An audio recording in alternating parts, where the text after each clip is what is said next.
Muy buenas tardes, tengan todos los que nos acompañan el día de hoy. Mi nombre es Luis Moyano, director de Educación Financiera del Grupo Financiero Finver. Y es un enorme gusto para mí darles la más cordial bienvenida el día de hoy a su Encuentros Conocimiento. Un espacio en donde nos hemos dedicado los últimos meses a difundir precisamente la información que nos oriente para hacer crecer nuestro dinero.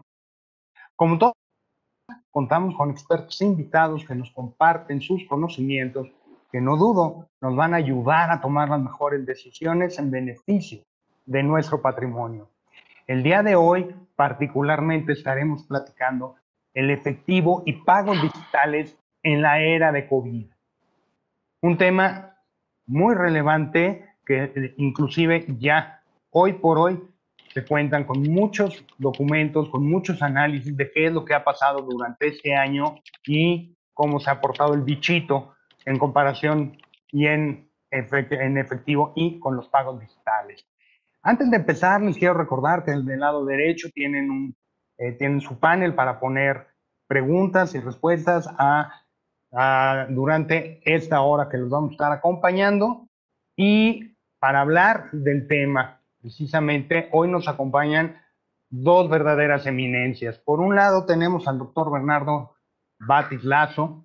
Él estudió economía en el ITAM, aquí en México, luego en la Autónoma de Barcelona, en España, y luego estudió historia en Oxford, en Inglaterra.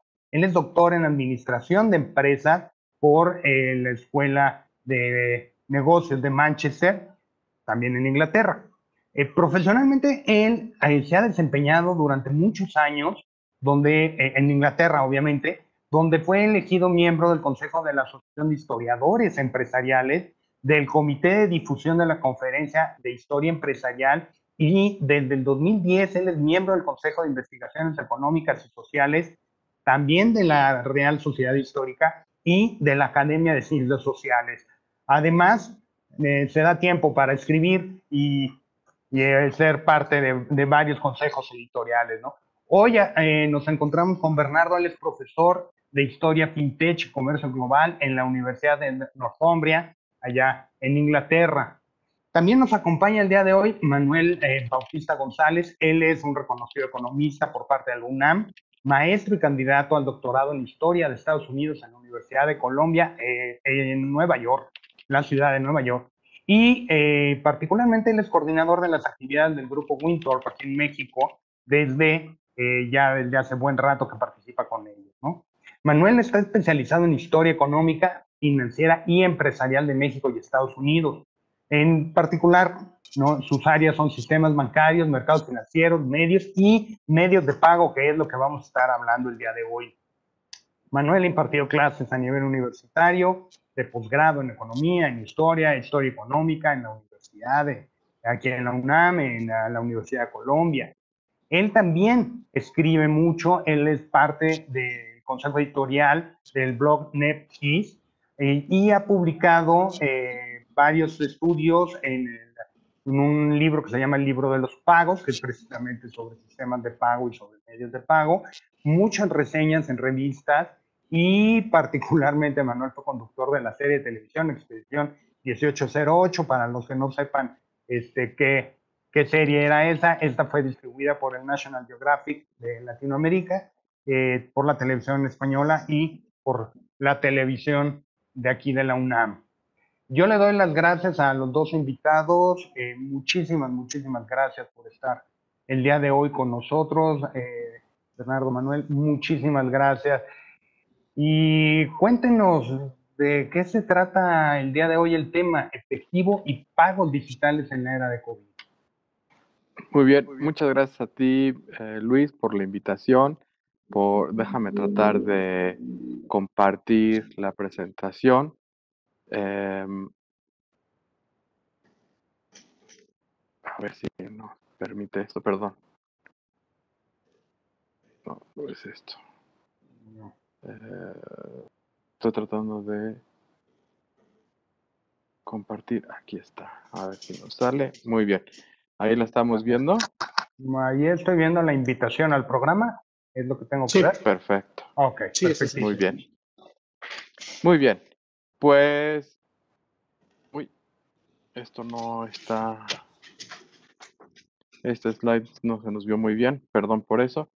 Pero básicamente queríamos empezar haciendo una reflexión sobre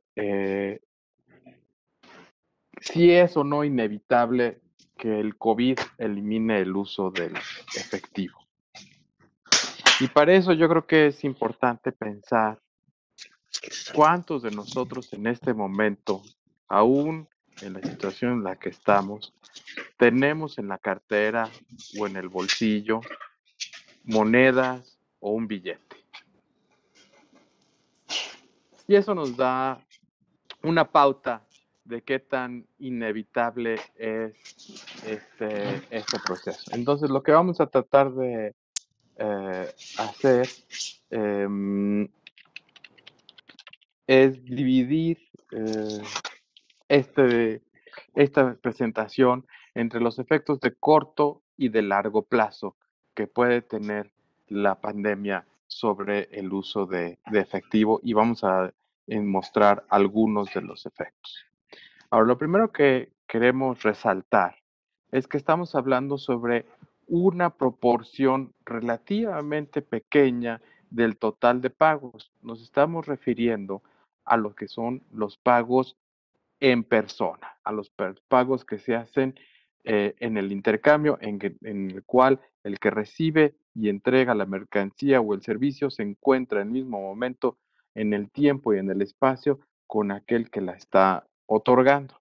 Como podemos ver en las gráficas, esto cambia de acuerdo al país y podemos ver de izquierda a derecha, en tercer lugar tenemos a México, donde, como en muchos otros países, las transacciones de gran volumen son la gran mayoría de aquellas. Entonces, ¿cuáles son nuestros objetivos? Primero, tratar de ver muy brevemente de dónde viene esta idea de una economía sin efectivo y cuáles son las tendencias actuales.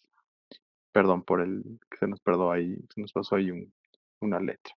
Segundo, identificar, o en la medida que estamos presentando estos efectos, identificar cuáles son estas tendencias que pueden llegar a un cambio en los hábitos de pago en el largo plazo. Y tercero, de alguna manera, introducir algunos de los elementos que se llevan esta guerra contra el efectivo, es decir, desmitificar el, el uso del efectivo. Muy bien. Vamos entonces a hablar acerca de dónde viene esta idea de la economía sin efectivo y si es un sueño o es una realidad. Entonces, la idea de un cashless society apareció a mediados de la década de los 50 en Estados Unidos y se difundió en la prensa popular, se difundió a lo largo de diferentes países, sobre todo a finales de los 60, pero con mayor energía en los 70 y en los 80. Es un concepto raro porque es un concepto que define la ausencia de. Este concepto aparece junto cuando, o muy, muy cerca de la adopción de las primeras computadoras en los bancos de retail, los bancos al menudeo, y ya en un inicio se tenía la idea de poder conectar, en ese momento eran las grandes mainframes, las grandes computadoras. Recordemos que hoy en día cualquiera que tenga un teléfono móvil tiene mayor poder de capacidad de cómputo y de almacenamiento en su bolsillo que todas las computadoras que estaban en operación en el mundo en 1970, ¿verdad? Estamos hablando entonces en un momento en el tiempo en el que la gente estaba visualizando y pensando qué es lo que se podía hacer. Y el problema que tenían era en gran medida un problema de operación y de lo que se habían convertido ya en muchos lugares, fábricas para pasar papel de un de escritorio a otro. Entonces lo que se estaba pensando es, bueno, si nos podemos quitar del papel, ¿por qué no nos podemos también quitar de los cheques y también del papel moneda? ¿Y cómo hacemos esto? Pues vamos a tratar de pensar en cómo podemos llegar a este arreglo, a una red de computadoras en la que de alguna forma no especificada podamos involucrar a las personas y nos quitamos de esto. ¿Cuál fue el problema? ¿Cuál es el hecho? Es que había diferentes formas en que esta red se podía configurar, en que pues, esta alternativa se podía configurar y mucha gente le gustaba la idea, se añadía esa idea, pero ya a la hora de entrar en el detalle de la idea, pues no quedaba tan claro cuál de esas configuraciones pues, era la que tenía que ser, porque le convenía más a uno o a otro, y entonces cada quien estaba viendo por sus diferentes em, ideales personales, por su beneficio personal, y eso hace que esta idea se alargue. Pero estamos hablando ya entonces que más de casi 70 años con esta idea de poder llegar a una economía sin efectivo. En fin, todas estas, esta idea muy longeva evolucionó un poco a lo largo del tiempo, sobre todo a partir de 2007, 2008, cuando ya se ven ciertos efectos mucho más concretos, como fue la introducción de M-Pesa en Kenia y como fue la introducción de las criptodivisas, ¿no? Y se convirtió más que en una idea de una sociedad sin efectivo, en una economía sin efectivo. ¿Dónde estamos ahora? Muy brevemente, ¿verdad? Esta es una gráfica que nos viene del Financial Times y podemos ver ahí que México se encuentra más o menos a la mitad en términos de la proporción del PIB, o es decir, la proporción del dinero circulante como proporción del PIB. El dinero circulante no es la mejor medida de medir o la mejor forma para medir esto de la economía sin efectivo, pero es una medida popular. ¿Y qué es lo que mide? Es la cantidad de efectivo de dinero, de billetes y monedas que hay en circulación, es decir, las que ha emitido el Banco Central y que a su vez la regresan. Entonces, es la diferencia entre esas dos, es lo que se considera el dinero circulante. Para ciertos países como Japón, o Estados Unidos o Suiza, hay que hacer todavía una diferencia más grande, que es lo que se mide o que lo que se estima que está fuera del país y lo que se usa dentro del país. ¿Por qué? Porque estas son monedas de reserva. No es el caso para México, pero por ahí se encuentra, por esta medida, digamos que a un nivel intermedio. Hay también una tendencia que es clara y es una reducción en el uso de efectivo. Aquí tenemos medido por el volumen de transacciones en el Reino Unido entre 2009 y 2019 y vemos que hay un punto de inflexión alrededor de 2017 en el cual el uso de efectivo representa entre el total de las transacciones retail una menor proporción que aquello que se hace por otros medios, como es principalmente el número de tarjetas de crédito y de débito. En esta gráfica también hay una línea roja abajo, que es la que mide los pagos exclusivamente por móvil y lo que son en terminales de punto de venta como Apple Pay, que también se le llama Tap and Go, ¿verdad? Que poco a poco ha ido creciendo. Y aquí es lo que estamos viendo, cómo los hábitos de pago cambian muy lentamente en el largo plazo. Y esto va de la mano de otra idea que también está documentada empíricamente, y es que las innovaciones en los medios de pago se dan en forma incremental. ¿Por qué? Pues porque entre otras cosas, no podemos traer una cosa que es totalmente nueva, que no está probada, que no sabemos cuáles son sus riesgos, y de la noche a la mañana reemplazar el, la parte fundamental, el core del sistema de pagos, sino que se va haciendo poco a poco, también porque hay esta inercia institucional que hablábamos hace un momento, en la cual pues hay diferentes instituciones, diferentes agentes que tienen inversiones hechas para que funcione el sistema de cierta forma y no estarían dispuestas a cambiarlo o a dejarse de ir de esas inversiones de la noche a la mañana. En fin, hay entonces esta tendencia que es en la que está. ¿Qué es lo que pasa? Eh, Nada más para cerrar este renglón, y es que hay dos elementos aquí. Uno, el que estaba mencionando, que es el tamaño de la infraestructura, y el que la gráfica anterior lo que mostraba es que la infraestructura para el uso del efectivo en muchos países está sobredimensionada, es decir, se creó y se diseñó para una economía en la cual el uso del efectivo era mucho más grande del que existe ahora y tiene que haber un proceso de ajuste y se está tratando de hacer en algunos países, ¿verdad? Como el Reino Unido, como en Suecia, se está tratando de hacer una planeación de cómo reajustar y de cómo hacer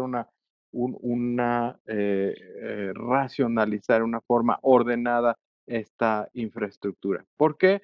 Porque del otro lado de la moneda está la parte de acceso, es decir, el qué porcentaje de la población tiene acceso al sistema bancario, lo que se llama la exclusión financiera y una idea relacionada que es diferente, que es la exclusión financiera. El problema es que en la medida que ha habido momentos en el tiempo en que mucha gente se les incluye en el sistema bancario, o el sistema, se les da acceso a los sistemas, al sistema financiero de una manera acelerada, esto viene de la mano de un sobreendeudamiento. Entonces, acceso a infraestructura son un par de y hábitos, son los tres elementos que están jugando aquí en el largo plazo. En base a esto, ¿verdad? Veamos qué es lo que pasa en el corto plazo, qué es lo que pasa con el efectivo, qué es lo que pasa con los pagos digitales en el momento en que viene el COVID. Primero, retomando lo que estábamos hablando hace un momento, la tendencia era, como se puede ver aquí, ilustrada por el Reino Unido para 2018, 2019, empieza el 2020 con una tendencia más o menos parecida a lo que se había visto en los años anteriores y a lo que se esperaba, es decir, una reducción paulatina, pero relativamente estable en el volumen, ¿sí? de, de, de transacciones. En esta gráfica lo que estamos viendo es el número de retiros para todo el sistema de cajeros que no están en bancos, ¿verdad? En sucursales bancarias para el Reino Unido. Y muy claramente, en cuanto llega la pandemia, podemos ver ahí en febrero que hay una gran disminución. Vamos a ver esta raya, esta línea amarilla con un poco más de detenimiento, con un poco más de detalle. Y esto le agradecemos a nuestros amigos de Link, que es la red que maneja los cajeros en el Reino Unido, que nos pudieron dar este gráfico, nos lo dieron hoy en la mañana, ¿verdad? Que nos da con mucho mayor nivel de detalle el comportamiento. Este gráfico muestra en la línea azul el volumen de transacciones, es decir, la línea amarilla que veíamos hace un momento. Y con la línea roja marca el volumen, perdón, el valor de las transacciones. Como vemos, van los dos más o menos de la mano a lo largo del tiempo, y lo que han hecho en este gráfico es dar en poder identificar en el tiempo cuando están viniendo los puntos de inflexión en el tiempo. Entonces, lo que vemos es que en el momento en que empieza la cerrazón, que es el 23 de marzo en el Reino Unido, hay una caída que lo veíamos en la gráfica anterior, tanto en el volumen como en el valor de las transacciones. Pero ojo, sigamos la línea roja.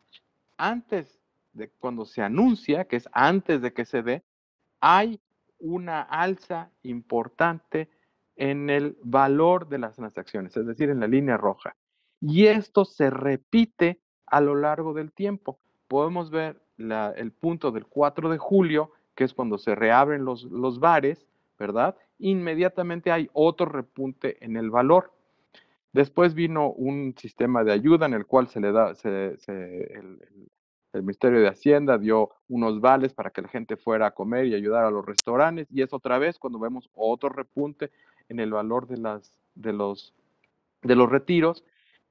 Y quiero ir muy rápido hasta el 5 de noviembre, donde se vuelve, hay un segundo eh, cerrazón completa de la economía, un lockdown de todo el Reino Unido que va a durar hasta la próxima semana, hasta el día 2 de diciembre, ¿verdad? Donde todo el mundo se ha quedado otra vez en semáforo rojo, todo el mundo a sus casas, pero vemos que justo antes de que empiece eso en 5 de noviembre, que vuelve a haber un repunte en el valor de los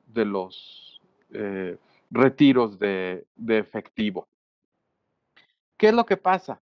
Que cuando se han anunciado estas medidas, sí hay, en el momento en el que empiezan, una contracción.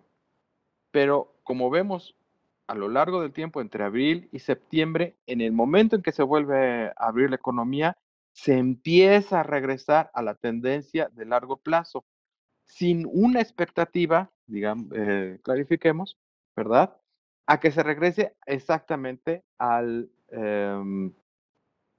nivel anterior, pero sí se estaba regresando, es decir, estamos regresando a los hábitos habituales. Hay retiros precautorios justo antes de, o sea, cuando se hace el anuncio, la gente empieza a retirar y retira más de lo que estaba acostumbrada a retirar. Es decir, tenemos en los cambios en estos hábitos de corto plazo señales encontradas, es decir, claramente que van en sentido opuesto.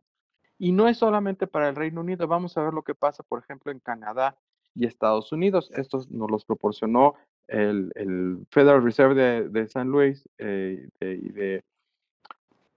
y de San Francisco, así como el Banco de Canadá.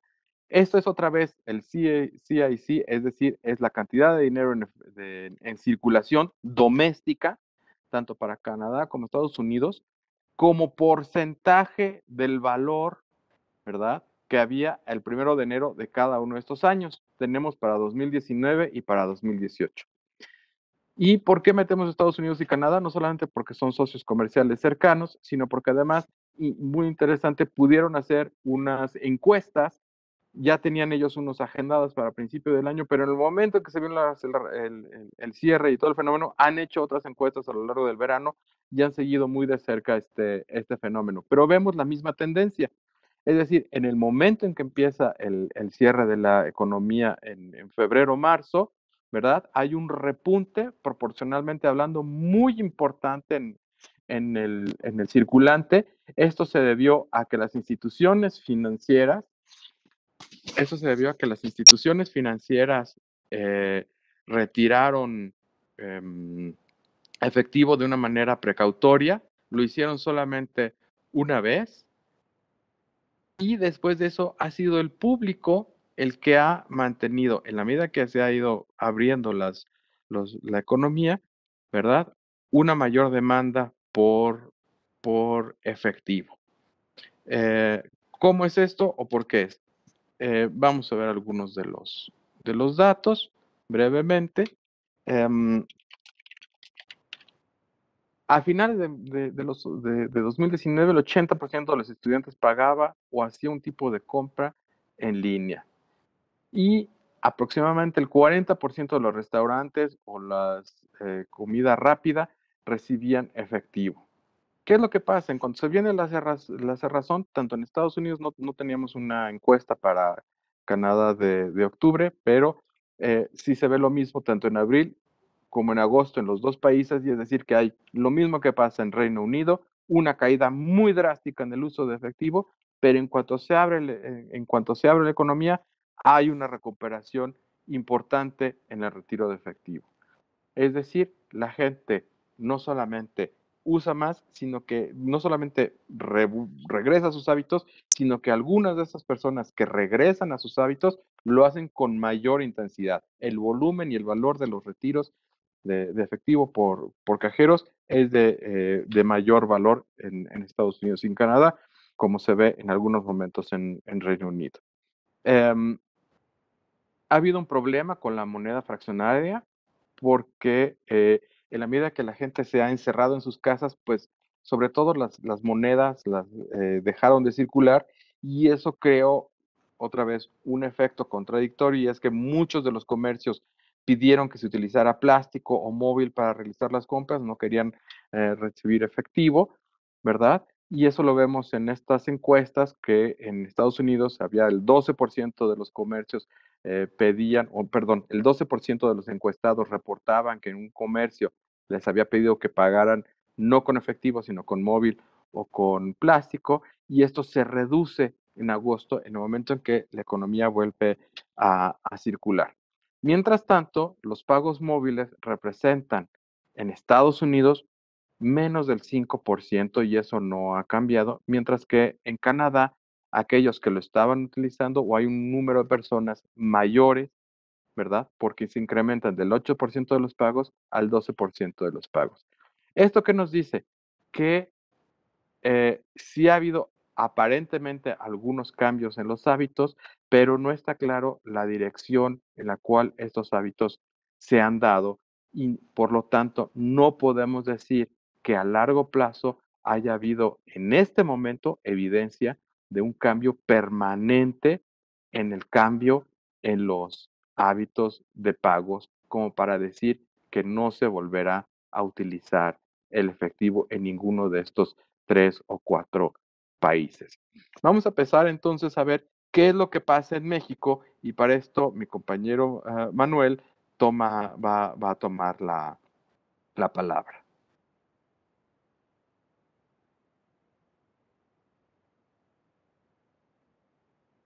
Oh, muy bien, muchas gracias Bernardo, muchas gracias Luis y a todos ustedes en Actinver por seguirnos. Y bueno, vamos a platicar un poco de lo que ha pasado en México, la experiencia que ha tenido el país en términos del mayor o menor uso de efectivo y también del mayor o menor uso de otros medios de pago como vienen siendo tarjetas de crédito y débito. Y bueno, hablar un poco también del paisaje de medios de pago digitales que a final de cuentas se asumía que iban a ser una solución y que, bueno, vamos a ver, no se adoptaron de manera tan rápida como lo esperaban ciertos actores en la industria, ¿no?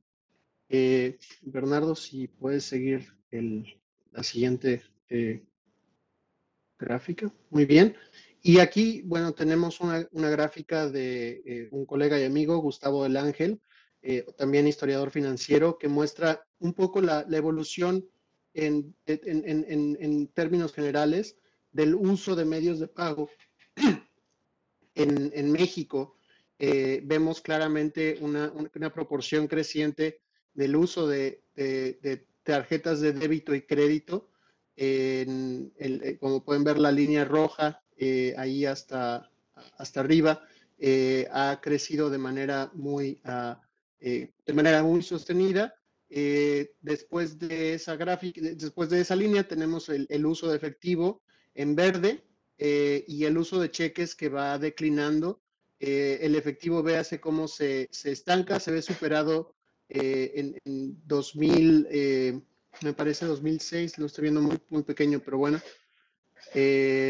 Y bueno, se ve superado por el uso de tarjetas de débito y crédito. Y por el lado de los cheques, la tendencia en general es que la gente en México ha decidido dejar de usarlos o los usa cada vez menos.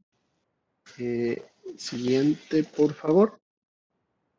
Y bueno, ¿qué es lo que nos pueden decir los medios de pago en México con respecto a la magnitud de la tragedia, ¿no? La magnitud del desastre económico que ha representado la irrupción del COVID-19 y por otro lado las medidas de contingencia sanitaria que se han tenido que adoptar para disminuir el contagio. Lo que ha ocurrido es que el Banco de México, como garante de la estabilidad de precios y de la estabilidad del sistema financiero del país, obviamente también tiene una función de supervisar el correcto desempeño del sistema de pagos en México. Y entonces Banco de México tiene acceso a grandes conjuntos de datos agregados y anónimos sobre la realización de transacciones en México con tarjetas de débito y crédito. El subgobernador de Banco de México, Gerardo Esquivel, y un colega suyo, Campos Vázquez, Raimundo Campos Vázquez, han podido tener acceso a esta base de datos de Banco de México y esta base de datos como les comento, representa el universo total de transacciones que se han realizado en el país con tarjetas de débito y crédito, con la idea, ellos dicen en sus artículos, en su investigación, de que esta base de datos nos puede contar mucho sobre el contorno del desastre, es decir, el tamaño de la caída en el uso de tarjetas de crédito y de débito para hacer pagos por sector y por entidad federativa, nos puede dar una idea muy clara de cuáles sectores económicos y qué entidades federativas se vieron más afectadas en el primer periodo de la pandemia, ¿no? Y bueno, lo que tenemos aquí es lo siguiente. Ellos agarran ese total de transacciones de tarjetas de crédito y débito y bueno, lo dividen por sectores y lo que encontramos es que aquellos sectores que dependen de manera fundamental en la interacción entre humano y humano, como vienen siendo el servicio turístico, los servicios de comida, restaurantes y los transportes, es decir, servicios que dependen fundamentalmente de la interacción entre seres humanos, fueron los sectores que más afectados se vieron. Por contraste, sectores como los seguros o los gastos en salud no se vieron tan afectados, es decir, no se vio una caída en el uso de tarjetas de débito y crédito para pagar estos servicios, como sí ocurrió con turismo, restaurantes y transportes. Siguiente, por favor.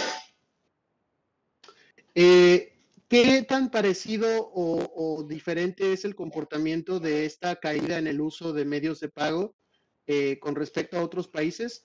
Lo que tenemos, la información que tenemos es que esto es muy similar, el comportamiento de México es muy similar a lo que ocurrió en Estados Unidos.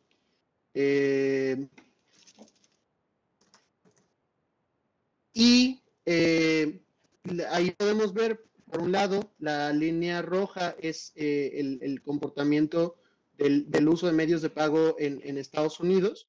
Esa línea se recupera rápidamente después de que el gobierno estadounidense adopta medidas de política fiscal expansivas. El gasto de alrededor de $1 trillón de Producto Interno Bruto, me parece son 8 o 9% de Producto Interno Bruto. Una vez que ocurre eso y la confianza se restaura en el sistema, pasamos del periodo en el cual se colapsó el uso de medios de pago en Estados Unidos en marzo de 2020 a una clara recuperación a partir de esos meses, ¿no? En cambio, en México lo que tenemos es un gobierno timorato, un gobierno que se muestra más bien muy poco decidido a emprender una política fiscal expansiva. Por el lado del Banco de México sí tiene una política monetaria más acomodaticia y lo que vemos es que el uso de medios de pago en el país se recupera, pero se recupera mucho menor, mucho menos que en lo que la recuperación que pudo haber en Estados Unidos, ¿no? Siguiente.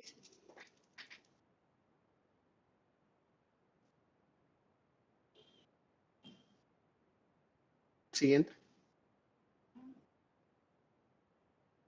Muy bien. Si comparamos las transacciones que se realizaron, por un lado, con tarjetas de crédito y por el otro con las tarjetas de débito, lo que podemos ver y lo que nos cuentan los autores Esquivel y Campos Vázquez es que el uso de tarjetas de crédito cayó mucho más que el uso de tarjetas de débito, ¿no? Y esto tiene que ver con el hecho de que, por un lado, los consumidores que cuentan con tarjetas de crédito usualmente son consumidores mucho más afluentes que los consumidores que únicamente cuentan con un producto de tarjeta de débito. Entonces, estos consumidores más afluentes se pueden disminuir el gasto en sus tarjetas y de hecho disminuyen el gasto en sus tarjetas de crédito de manera mucho más pronunciada que el gasto o los consumidores que cuentan primordialmente con tarjetas de débito únicamente, realizan una disminución en sus gastos. Siguiente. Un poco para que sepamos cuál es las circunstancias en términos de la penetración de las tarjetas de débito y crédito en México. En 2019, según datos del INEGI, México contaba con 157 millones de tarjetas de plástico en el país. El pago promedio por transacción en punto de venta, en terminal punto de venta, fue de aproximadamente 630 pesos mexicanos, lo cual, bueno, fue un monto que fue mayor al que nosotros pensábamos que se utilizaba. Diariamente se realizan 10 millones de transacciones en terminales punto de venta. 73% de estas transacciones se realiza con tarjetas de débito. Adicionalmente, lo que podemos decir es que los pagos que se realizan con plástico representan 8% del Producto Interno Bruto del país y 14% de la demanda macroeconómica de consumo pasa o se realiza con tarjetas de crédito y débito. Por eso es importante revisar esta base de datos que tiene Banco de México para poder decir, bueno, lo que sabemos es que rápidamente se ajustaron en esta proporción los gastos que realizan los consumidores en el país y, por tanto, podemos tomar decisiones de política económica que apoyen primordialmente a aquellos sectores que se vieron más afectados que otros, ¿no? Siguiente. ¿Cuál es la dimensión geográfica de la pandemia medida por el uso de tarjetas de crédito y débito? Lo que encontraron Esquivel y Campos Vázquez es que los estados que se vieron mayormente afectados son los estados que dependen del turismo. Allí podemos ver la península de Yucatán, Guerrero, Nayarit, Baja California, fueron los estados que sufrieron mayor cantidad de caída en el uso de tarjetas de crédito y débito, seguidos de los estados cercanos a la Ciudad de México que reciben turistas en el periodo de Semana Santa y un poco primavera, ¿no? ¿Qué ocurrió? Después de que las autoridades inicien el periodo de contingencia sanitaria, la gente cancela viajes, la gente cancela sus boletos de avión, la gente cancela sus reservaciones de hotel y la demanda de consumo en esos puntos turísticos, tanto destinos de playa como otros destinos, se colapsa. Curiosamente, los estados del norte no tienen una caída tan pronunciada como los estados del centro del país y los estados con destinos de playa. Siguiente.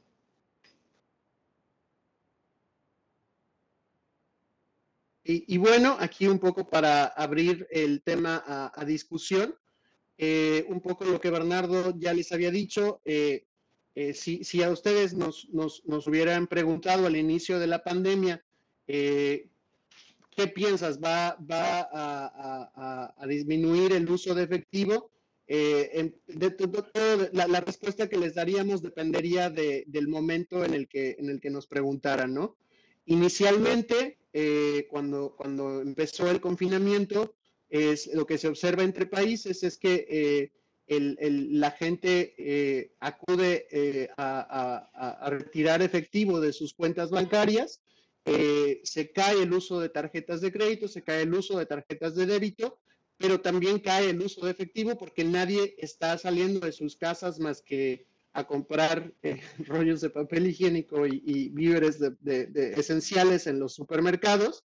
Y después hay una lenta pero segura recuperación conforme se van abriendo las medidas, se van aligerando las medidas de prevención sanitaria, ¿no?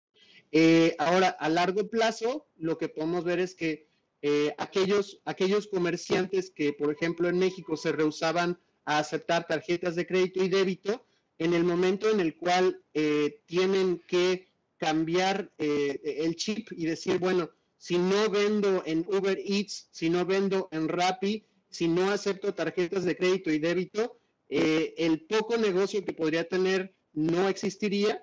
Entonces allí podemos ver que un efecto a largo plazo es que aquellos actores en sectores de consumo que podrían no haber aceptado estos medios de pago alternativos al efectivo, ya los empiezan a aceptar.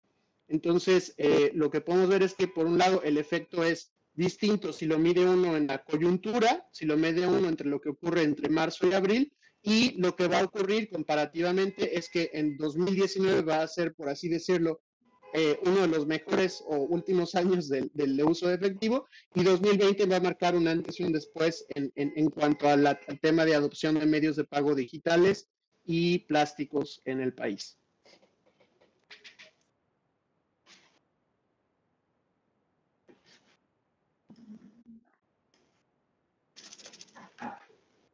Luis, yo creo que eso es lo que teníamos que decir a grandes rasgos. Creo que les hemos presentado un poco de evidencia en cuanto a que es un tema incierto sobre el cambio de los hábitos, en el que no hay que ver las cosas desde la perspectiva individual, ¿verdad? Sino pensar que hay personas que aún en estos días en nuestro país y aún durante la pandemia, sobre todo en el sector informal, se siguieron manejando en efectivo y que lo seguirán haciendo mientras sigan en el sector informal. Entonces eso no es un tema de pagos o de que tengan o no acceso a un móvil, sino el problema estructural de por qué se encuentran en el sector informal, ¿verdad?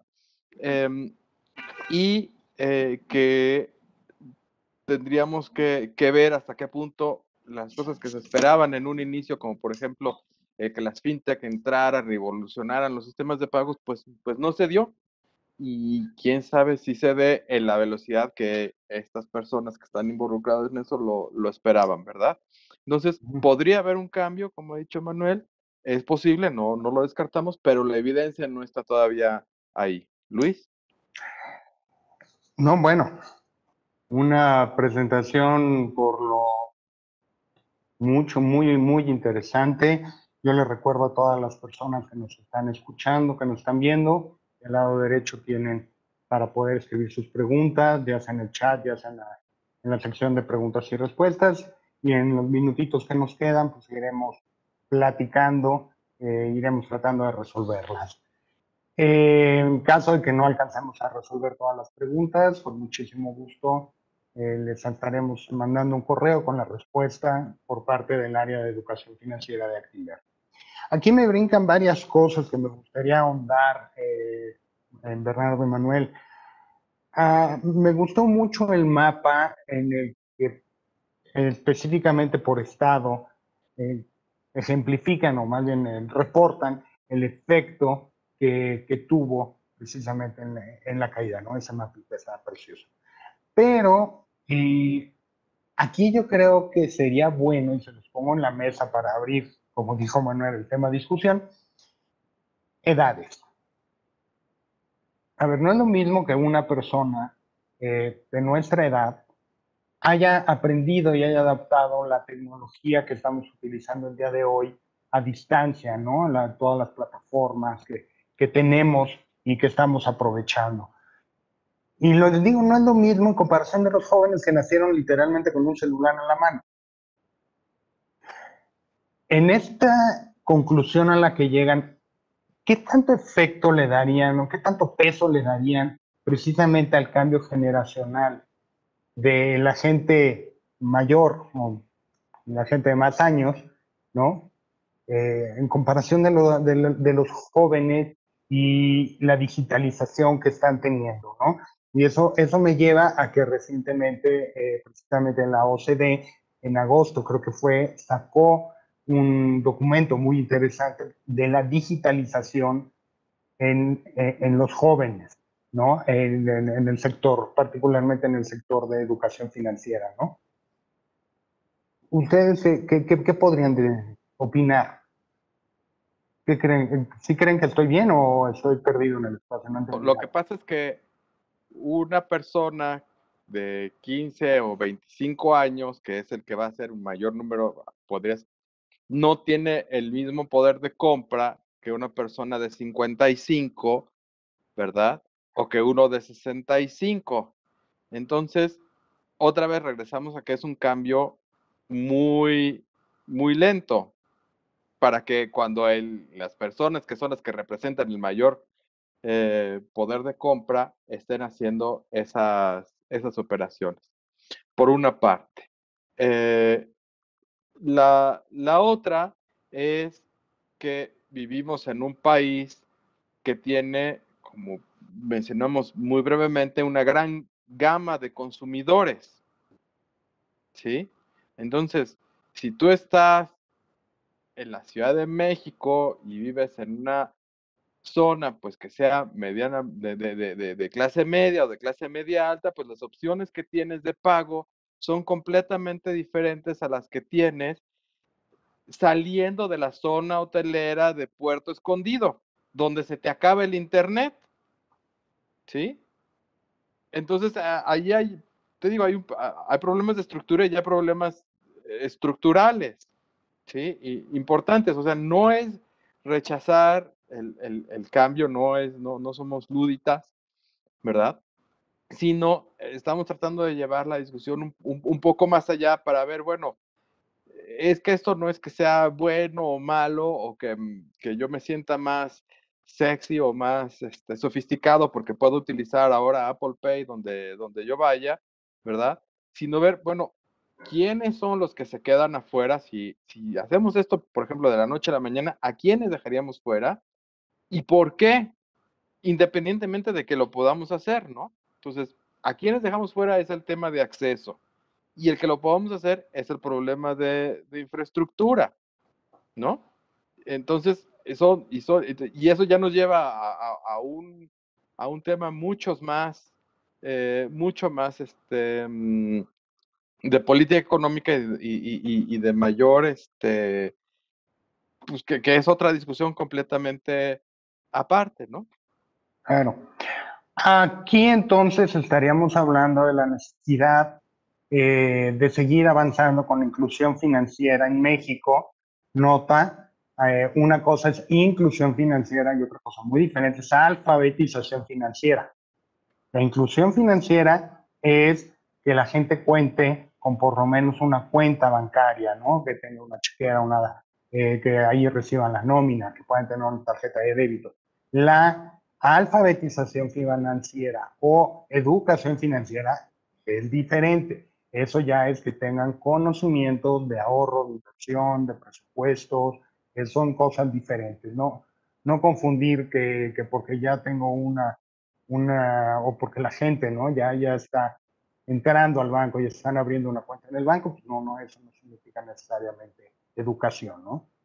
Y en ese sentido, los márgenes para la inclusión financiera siguen siendo enormes, ¿no? Eso lo podemos ver tanto en los estudios PISA de la OCDE como en el estudio creo que fue el año pasado o el antepasado, no me acuerdo, que sacó precisamente la CNB, sacó el estudio de alfabetización financiera en México. Y por todos lados nos encontramos siempre esos números, ¿no? Tenemos muchísimo que avanzar. Eh, ¿Qué podemos hacer desde nuestra banca, ¿no? Desde nuestro silloncito para poder ayudar? ¿Cómo se te ocurriría que podríamos nosotros aportar un granito de arena, ¿no? Bueno, ahí es, yo creo que el esfuerzo que están haciendo en Actinver de crear estos espacios y de probar educación financiera es ciertamente algo que está en la dirección adecuada, ¿no? También se necesita, a mi manera de ver, el convocar a los diferentes actores y hablar de cómo se va a redimensionar el, el sistema, y es una cosa que se ha hecho más o menos, ¿no? Con mayor o menor éxito sin poner muchos dedos en la llaga. Por ejemplo, pues se han hecho experimentos en México con el sistema de cajeros automáticos, ¿verdad? Con la red de cajeros y pues no funcionó y eso se tuvo que echar para atrás porque se estaba desmembrando la red, o sea, los incentivos que se crearon no fueron los adecuados y tuvieron que desaparecer. Yo tengo, por ejemplo, a mí me parece que la ley FinTech fue un experimento para México muy interesante. Fue la primera ley FinTech que hubo, pero al mismo tiempo se perpetúa a mi manera de ver, que sea el cliente el que tiene que demostrar cuando está en error. La ley FinTech asume que la tecnología es siempre correcta y asume que la institución financiera está en lo correcto, ¿verdad? Entonces, no me parece, o sea, ese tipo de cosas institucionales pues, le quitan incentivos a la gente para poder participar. Tenemos una pregunta, si me permites, Luis.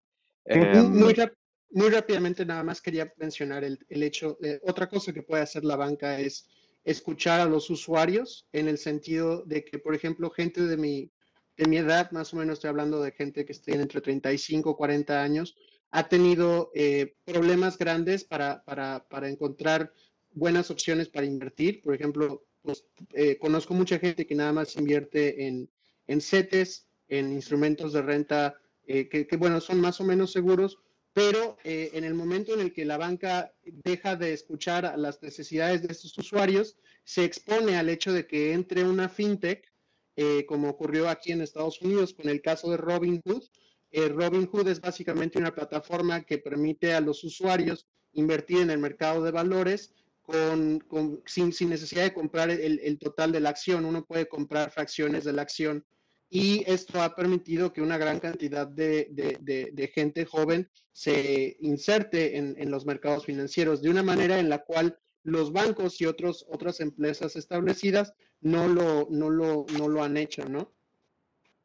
Pero tú crees que ese efecto, que es lo que yo estaba mencionando hace un momento, de la alfabetización, ¿tú crees que ese efecto en México realmente sea por la falta de producto, por la falta de oferta de producto, o es porque la gente, su conocimiento financiero no es muy alto y más bien se dejan llevar por mitos de que invertir en la bolsa es un riesgo, o invertir en la bolsa es una feria, o invertir en la bolsa hay que tener muchos conocimientos y se quedan más bien pues en una tasa de sete o con un pagaré que inclusive está pagando por abajo de la inflación?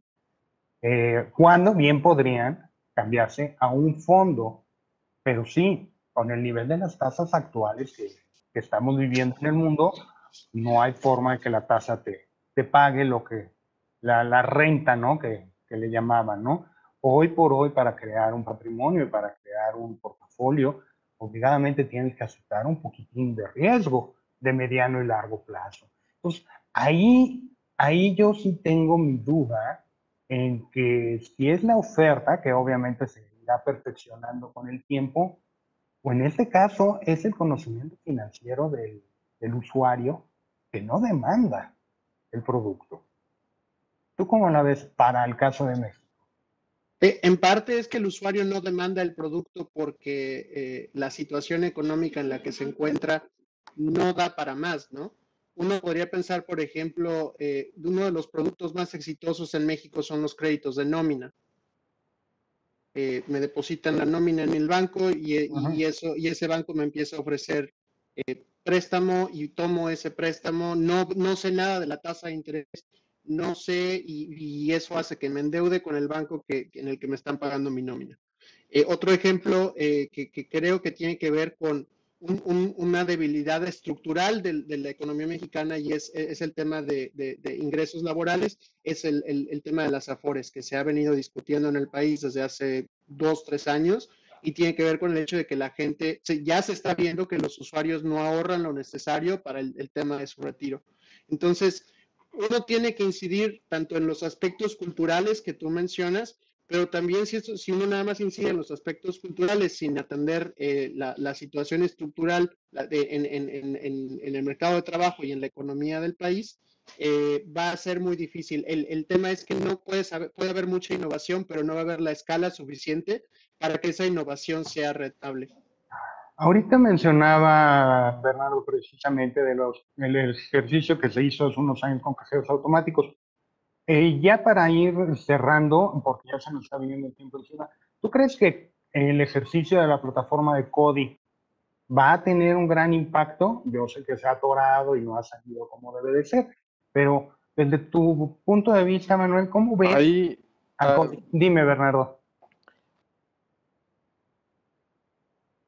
nos estamos cortando de alguna forma, pero llegué a escuchar sobre cuál es el... Yo creo que Cody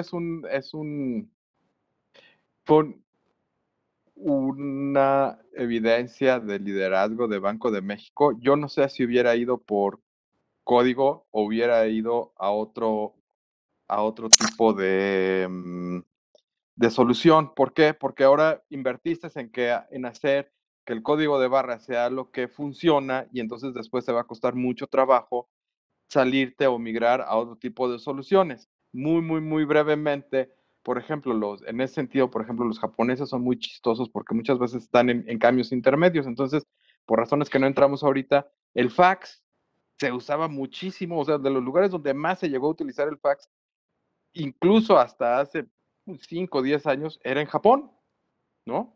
¿Por qué? Pues, y esa es una cosa que se llama dependencia de ruta, ¿no? Path dependence, por llamarlo de alguna forma, y es que inviertes tanto en crear esa infraestructura que después te cuesta mucho trabajo salirte. Déjame, Luis, aprovechar los últimos minutos para contestar un par de preguntas que se hicieron a través del chat y una de estas preguntas era sobre las criptomonedas, les estoy juntando dos, y el otro es sobre el riesgo de la economía que se utilice poco o mucho efectivo. Entonces, Ujú. aquí no es una cuestión o sea, las criptomonedas como tal en la versión actual no tienen un papel y creo que lo mencionamos brevemente en una de las presentaciones, no en las filminas, no figuraron. Cuando tenían una oportunidad de haber entrado, no lo hicieron. ¿Por qué? Por otra vez una cuestión de infraestructura, es una cuestión de valor de cambio. En largo plazo, las criptomonedas, sobre todo lo que se llaman las criptomonedas emitidas por bancos centrales, que es en lo que se está trabajando, esas tienen una mayor potencial, pero eso lo que va a hacer, o como va a pasar muchas veces, es que se van a empezar a utilizar a nivel de interbancario y después bajar. Hay en China, creo que en Malasia, unos experimentos, pero todavía le falta un poco. Y es básicamente decir que traigas tú en tu móvil en lugar de que traiga, o sea, va a ser una criptomoneda, pero se va a llevar igual pesos, ¿no? O Rinmin, o sea, para ti va a ser, ya, pero no va a ser Bitcoin, seguro, ni va a ser ninguna de esas otras criptomonedas luego marihuanas. Entonces, ¿cuál es el riesgo? El riesgo no es para la economía, es una cuestión de derechos y de preferencias de los consumidores y también de los otros agentes, ¿no? Eh, Hay ventajas y hay desventajas. En alguna de las, o sea, una desventaja importante de los sistemas digitales es que son o no son. Son ceros y unos, ¿verdad? Y entonces cuando no funcionan, pues ya te fregaste. En cambio, el efectivo es análogo, tiene tonos de gris. Y eso lo hemos visto, por ejemplo, Manuel sabe estos ejemplos mejor que yo, los tiene más a la mano, ¿verdad? Cuando entra un huracán en Nueva York, ¡pum! Se fregó el asunto y todas las gentes que se le estaban pagando por tarjeta de débito, de repente no pudieron consumir, ¿no? Dejó de funcionar así, o funcionó o no funcionó. En cambio, pues un billete que está roto, pues alguien te lo puede, o sea, le pones Durex y a lo mejor te lo aceptan, y si no, en el peor de los casos, das una sucursal y te lo cambian por uno nuevo, pero pues no, ahí ya encontraste una cuestión, ¿no? Mediana. Es muy tontos los ejemplos, pero son como puede ser. Entonces no es una cuestión de riesgo, es una cuestión de evolución y de reajuste, y que más bien venimos de estar acostumbrados que el efectivo y que los billetes emitidos por el Banco Central dominaban todo el sistema de pagos retail. Y en cambio, cuando lo vemos a mucho más largo plazo, lo que vemos es que lo que vemos es que ha habido más situaciones donde tenemos diferentes medios de pago, ¿verdad? Y diferentes monedas, que tener una que domine. O sea, lo que es atípico es haber visto eso. Pero en fin, Manuel. En términos generales es lo mismo que te diría, ¿no? Uno puede tener la posibilidad de pagar con Apple Pay o Samsung Pay, pero en el momento en el que te quedas sin batería, no puedes pagar ya con eso. Es muy sonado el caso en México, hubo unos fines de semana a principios de abril, me parece, en el que la infraestructura de pagos de tarjetas de crédito se cayó por una tarde de sábado, y bueno, eso causó ciertas disrupciones. Imaginémonos entonces qué ocurre en situaciones en las cuales la infraestructura financiera digital se colapsa, y eso puede tener consecuencias muy graves en términos hasta de seguridad y de seguridad pública, ¿no? Pues sí. No, bueno, la plática evidentemente da para muchísimo más, pero ya tenemos nosotros el tiempo encima, ya nos pasamos de la hora. Manuel, Bernardo, ¿alguna última observación, algún último comentario? Agradecerte, Luis, a ti y a Actinver, que nos hayas dado la oportunidad de tener esta charla. Por supuesto, si las personas quieren hacer otro tipo de comentarios, aquí ya te estoy quitando tu papel, pero con mucho gusto las podemos contestar fuera de línea. Fuera. Manuel. Lo mismo, muchas gracias por el foro, y de verdad un aplauso a Actinver por este tipo de iniciativas que permite que nos acerquemos al público, ¿no? Muchas gracias. Gracias de mi parte, gracias de parte de Actinver a los dos. Por supuesto, ya para el año que entra organizaremos alguna otra charla, porque el tema da para mucho, o inclusive algún otro tema, ¿no? Porque tener a dos eminencias aquí en el programa como ustedes, pues honestamente es un honor. Es un honor para mí haberlos tenido. A todos los que están conectados el día de hoy, les recuerdo, tenemos encuentros toda la semana, tenemos mañana encuentros de mercado, vamos a tener como invitados a Roberto Yar, que es CFO, y a Alfredo Nava, que es la cabeza de la tesorería, nada más y nada menos que de Mercado Libre, ¿no? Una compañía bastante interesante para que nos platiquen pues, qué hace, ¿no? Mercado Libre, y cómo están manejando ahorita sus finanzas con esta pandemia, ¿no? En el miércoles tenemos encuentro patrimonial, vamos a platicar de los seguros y los ciclos de vida, ¿no? Cuándo debes de tener un seguro, cuándo debes asegurar tu casa. Obviamente tu seguro de gastos médicos ese tiene que acompañarte del primer día al último, ¿no? El jueves tenemos encuentro trading, y tenemos encuentros tendencias. Acuérdense que los jueves tenemos dos. En encuentros tendencias a las 6 de la tarde estaremos hablando de cómo se usa el tapabocas correctamente. No es para que se lo pongan de gorrito o se lo pongan aquí de babero. Hay una forma correcta de usar el cubrebocas. Y el viernes tenemos encuentros economía. Estaremos hablando acerca de las incertidumbres cambiarias que estamos viviendo en estos momentos, ¿no? Que ahorita el tipo de cambio se ha revaluado un poco, pero de todas maneras la cuestión está delicada. Les recuerdo, ya viene el encuentro del panel mensual con Héctor Madero, viene para el próximo martes 2 de diciembre, y esta vez tendrá como invitado especial a Leo Zuckerman para platicar precisamente un análisis de lo que hemos vivido en el 2020 y cuáles son las perspectivas para el 2021. Por mi parte, yo les agradezco a todos. Les recuerdo, soy Luis Moyano, director de Educación Financiera de Actinver. Nos encuentran en Facebook, en Twitter, en Instagram, en LinkedIn. Muchísimas gracias a todos que se hayan conectado el día de hoy. Nos vemos el lunes de la semana que entra, puntuales a las 5 de la tarde. Gracias a todos. Sí.